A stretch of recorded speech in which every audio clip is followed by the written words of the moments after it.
السلام عليكم ورحمة الله وبركاته. ازيكم يا حبايبي؟ عاملين ايه؟ يا رب تكونوا بخير. احنا النهاردة هنعمل مع بعض طريقة فول جديدة او فكرة جديدة. اكيد طبعا الناس برضو عارفاها. فول بالبسطرمة او بسطرمة بالفول. طبعا ده كان السحور بتاعنا. فول بالبسطرمة والجبنة القريش والجبنة البيضة وبيض بالبسطرمة وبطاطس. يعني ده كان شكل السحور بتاعنا. تعالوا بقى مع بعض نعمل طريقة الفول بالبسطرمة.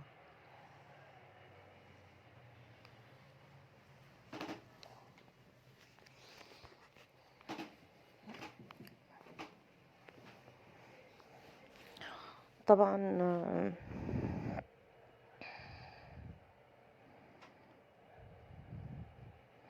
طبعا انا كل يوم بحط لهم السحور كده وانزل لهم دقيقتين قبل ما ياكلوا.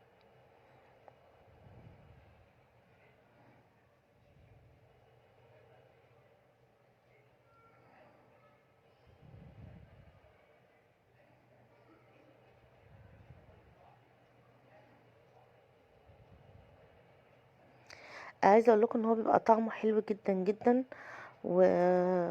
واحلى كمان بكتير من البيض لما بيتعمل بالبسطرمه. طبعا كل حاجه وليها طعمها، بس هو والله حلو قوي. لما تجربوه هتعرفوا الطعم. طبعا معانا دي طاسه صغننه يعني مش كبيره. طاجن يعني صغنن تيفال. حطيت فيه معلقه من السمنه وقطعت البسطرمه وحطيت عليها رشه فلفل اسود.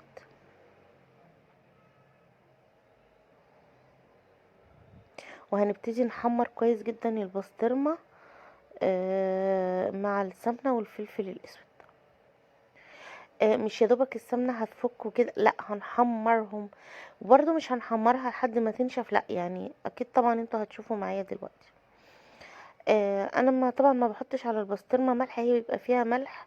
لو هحط بيض، انا بصراحه بستكفى بالملح اللي في البسطرمه، ما بحطش بيض على سوري، ما بحطش ملح على البيض. انما الفول لا، حطيت شويه ملح ومش كتير كمان، يعني مش الحياء الكامل بتاعه، لان البسطرمه طبعا بتبقى فيها ملح. اطباق البسطرمه دي حاليا دلوقتي يعني مش لازم تشتري ربع ولا تمن ولا كل الكلام ده لان هي غاليه. بتلقي بتاع الجبن اي سوبر ماركت بيبقى حاططهم في اطباق كده. الطبق ب10 جنيه. حلو جدا يعني مش وحش.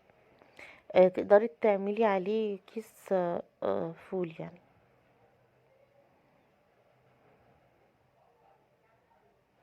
طبعا هنا انا شوحت البسطرمه كويس جدا في قلب السمنه علشان خاطر كمان السمنه تدي طعم للفول بطعم البسطرمه.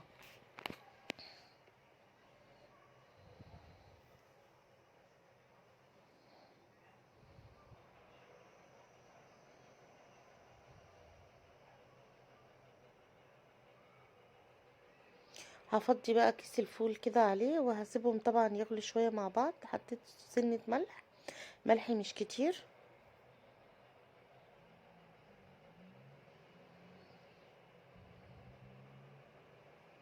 طبعا انا كنتش عارفه اصور قوي لان انا كنت ماسكه الموبايل بالايد مش ما كنتش حاطاه على الستاند يعني.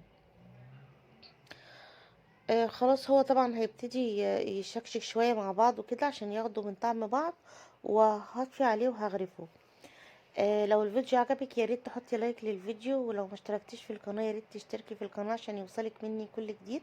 رشه فلفل على الوش كده، او رشه فلفل بعد ما تغرفي الاطباق هتبقى حلوه جدا جدا. لو عايزة تكسري عيون بيض جوه الفول هتبقى برضو حلوة كده. تعملي فحتات كده وتنزلي فيها البيضة وتبقى ليها عيون كده. بألف هنا وشفا يا رب. ويا رب الفيديو يعجبكم. مع السلامة.